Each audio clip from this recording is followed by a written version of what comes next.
Well, it's 17th of October. It's been a little brisk out there this morning, but it's in the 70s this afternoon, so not not too awful bad for a fall day. Uh, well, one thing about it, some pretty fair news. Listening to Two Lees in a Pod last night, some real good news for Michelle Preston and John Cook. The fence is completely paid for, by the way, through donations of some pretty big hearts out there. I want to remind you that that little channel out there with the big hearts. Well, it seems that some of those subscribers have got big hearts too, and they've dug deep and come up with funding to bring some dreams come true for Miss Preston and her daughter. It should make a person's heart feel good when they see good things happen out there. And regardless of how you feel about the scenario in that little town in Florida, what they're trying to do is kind of level the field a little bit so that somebody that wasn't able to have their side of the story told that well,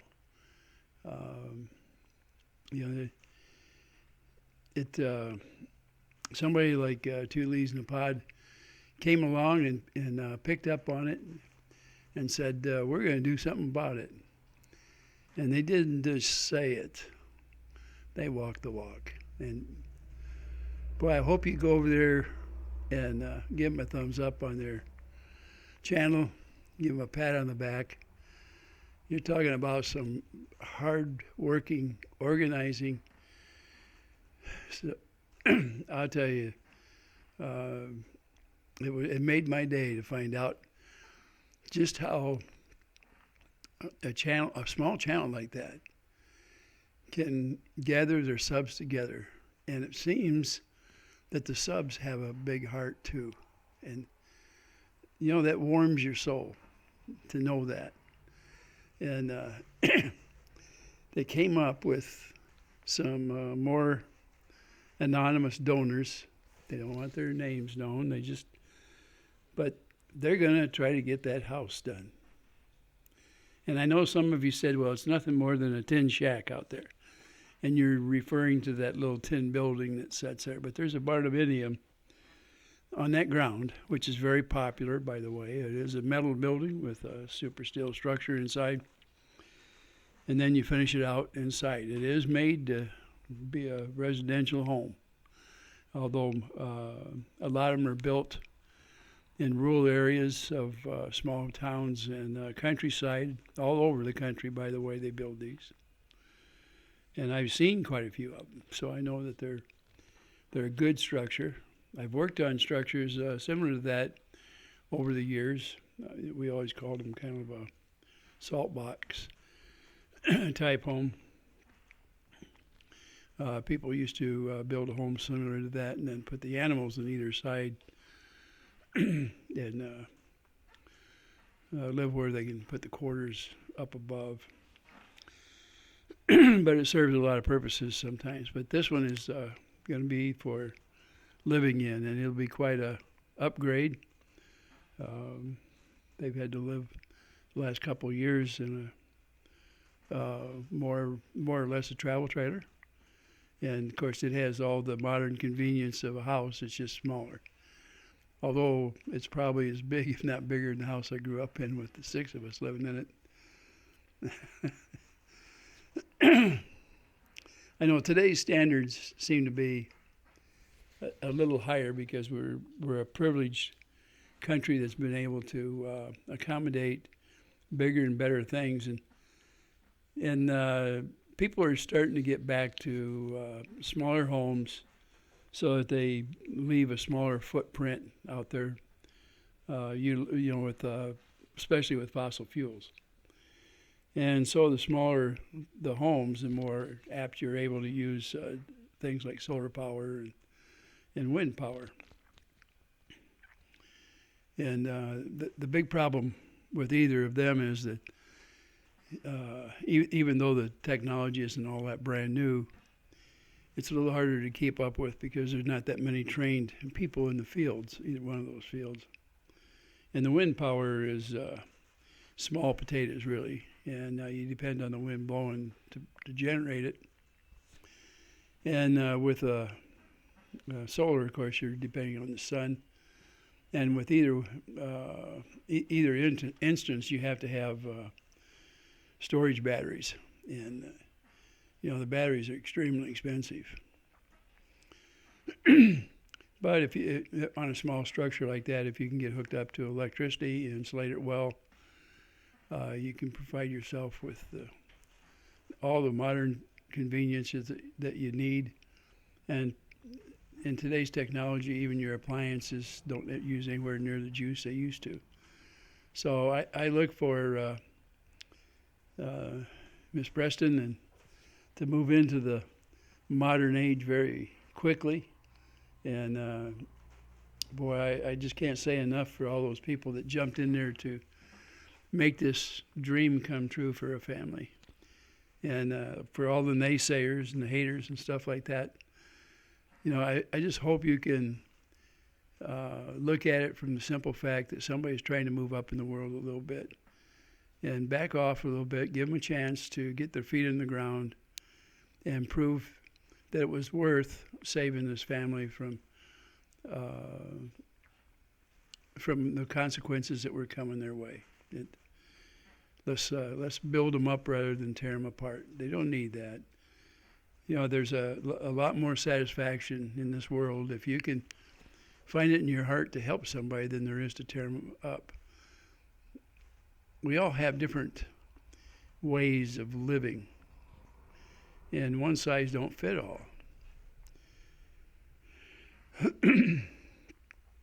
Everything that was proposed against this family so far, the paperwork shows them being more into the positive light than the negative light. And I know we'll never convince everybody out there that what we're trying to get done there, that positive effort to bring them up, is good. It no matter how you look at it, is good. It's never wrong to provide good things to people and try to make them bring them up into a better mode of living, make their life easier for them. So with that, go over there and congratulate that channel for their good works. I can't think of a better thing than just go over there, give them some thumbs up, look through their channel to see what they've really done.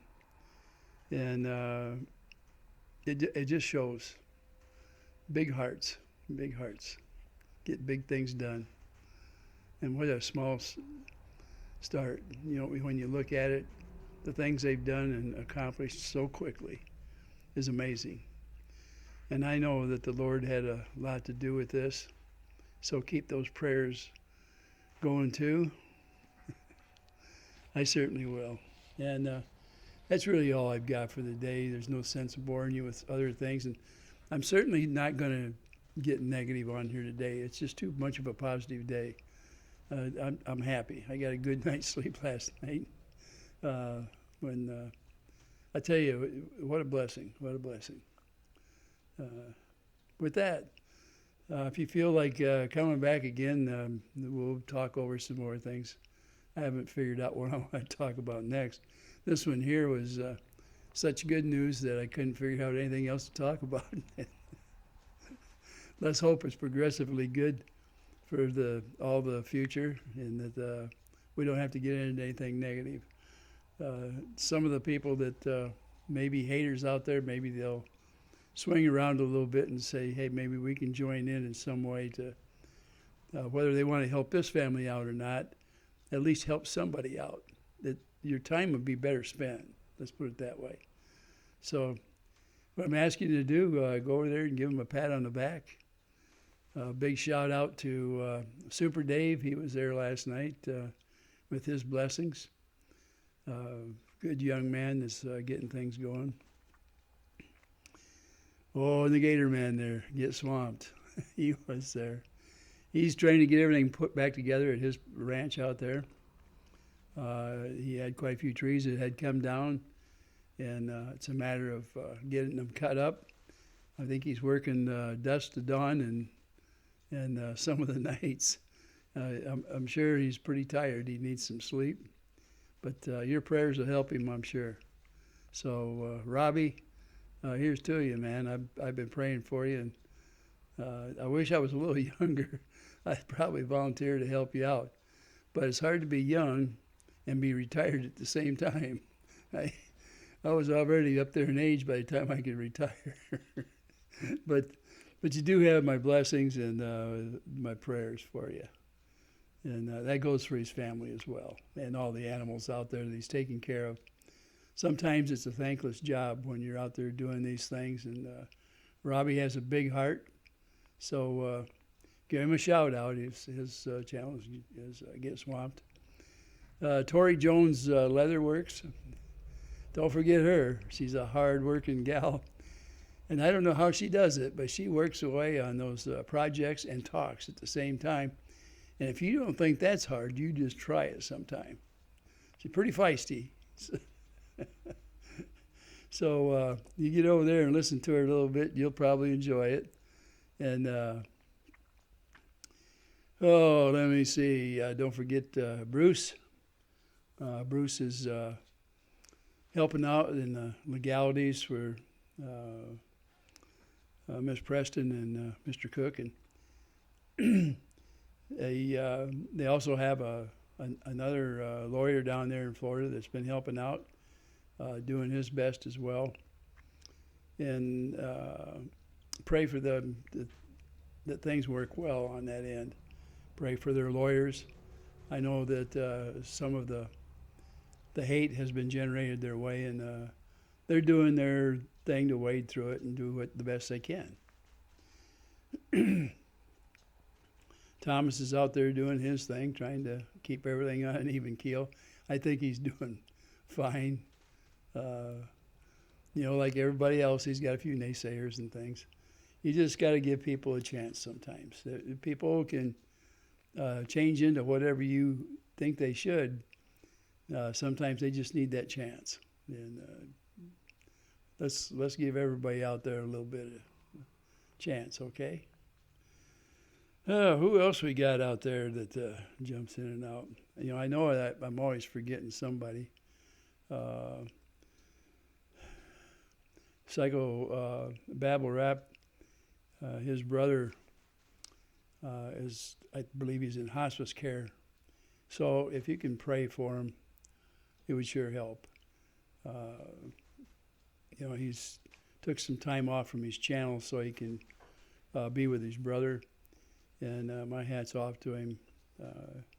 In my heart, I know how it can be. I lost one of my brothers to brain cancer, and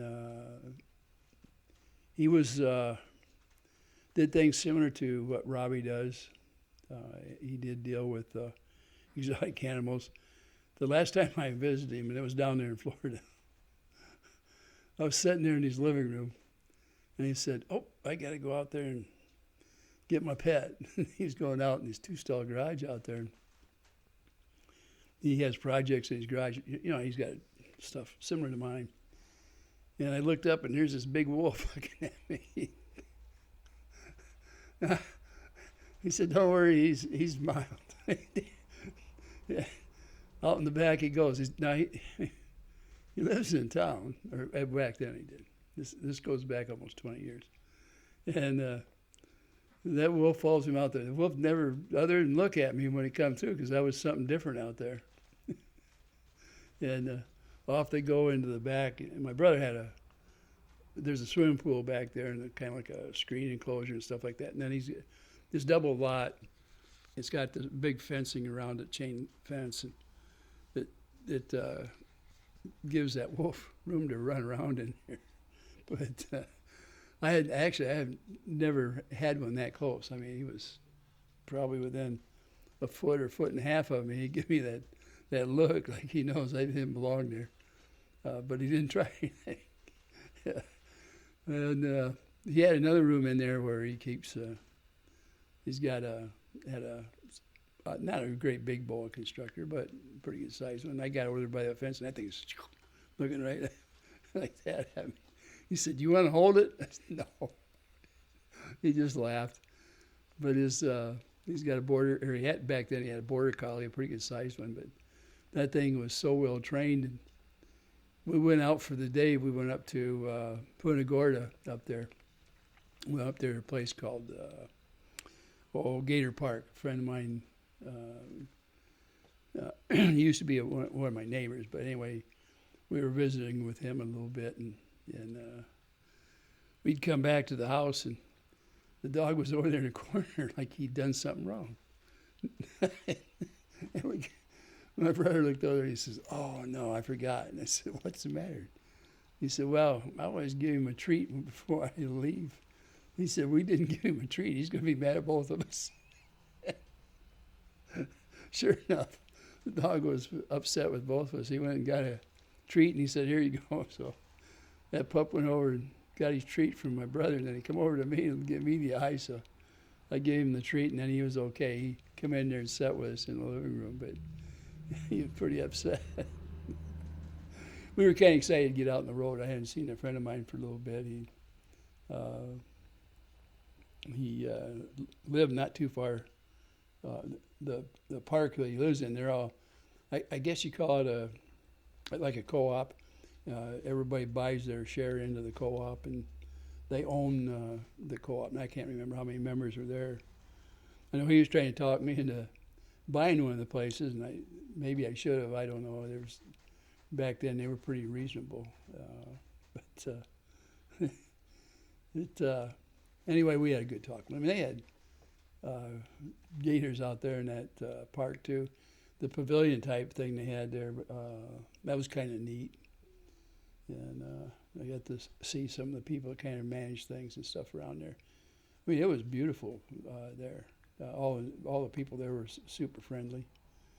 But we didn't buy in there. Probably for the price of it, I probably should have. It would be I would have made at least anywhere from 4 to 6 times what they were asking for a couple places. It was all trailers there though in that part. My brother's home was a model home down there in Fort Myers. It was a beautiful place. He bought it a long time ago. I don't even remember when it was, but it was a long time ago. He always dabbled with animals. He had a natural way with them and training, and so it was an ideal situation down there. He took me into there's a natural area down there, and I don't remember what the name of it is. It's been so long. And we were walking along out in there, and he said, "Yeah," he said, "they've got some black panthers out here." I looked at him and said, "You sure about that?" And he said, "Well, there's been some seen." I don't know if he was joking with me or not, but he was always kind of a joker anyway. But I was all for coming back home and saying, "Well, that's all well with you, but you know." So I don't even have any protection. He said, "You don't have to worry about it." He never. I guess he just never worried. He had such a way with animals. He never did worry about them. But man, he took some chances. He used to have this great big python. That thing was probably 16, 18 foot long. I don't know how many years he had it, but he finally got rid of it. One of his grandkids used to come over there, and finally the mother said, "You can't, if you were going to bring the grandkid over there if he was going to have that big snake there." So the snake went, I guess, the python, whatever it was. I hope that's not one that got turned loose.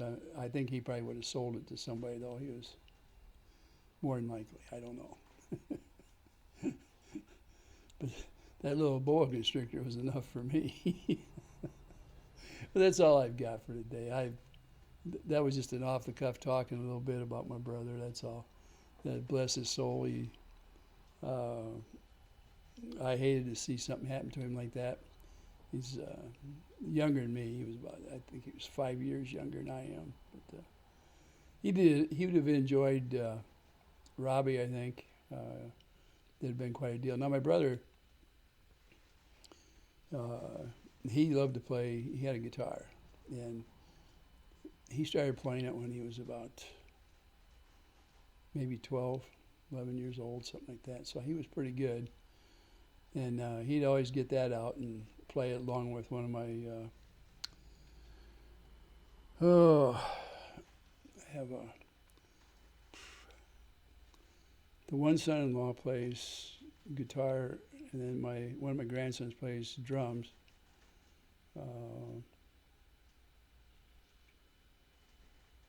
I think most of the rest of them, they're not real big into it, but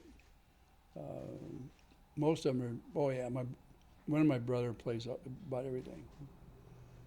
He grew up with my dad used to repair instruments, by the way, and so my very youngest brother, who's 20 years younger than I am, my dad would bring different instruments home, and he'd learn how to play them. My dad would teach him, the basics, and then he'd play them. His favorite thing was the saxophone, though. But he had my old cornet. He had that. As far as I know, if he doesn't have it, one of his grandkids probably has it by now. Hard to tell. Thing's been around a long time. That's it. No more boring stuff. I'm just going to let you go. I just thought I'd get it out there about the happy news of Lynette, Lynette and John being able to probably finish their home here pretty quick. And certainly the fence is taken care of. So it won't be long before you'll see something going on. I'm just happy for them because it'll give them some privacy back. And if the neighbors didn't like what was going on there, at least the fence will separate them so that they don't have to worry about it either. All around, I guess it's good for everybody, is what I'm saying. So maybe some of the controversy will stop. Who knows? Good news, right? And that's what we want to look for. So come on back when you get a chance. Go out there and say hi to Lisa and Tori, Kendra. They all they all work hard. Thank you for listening.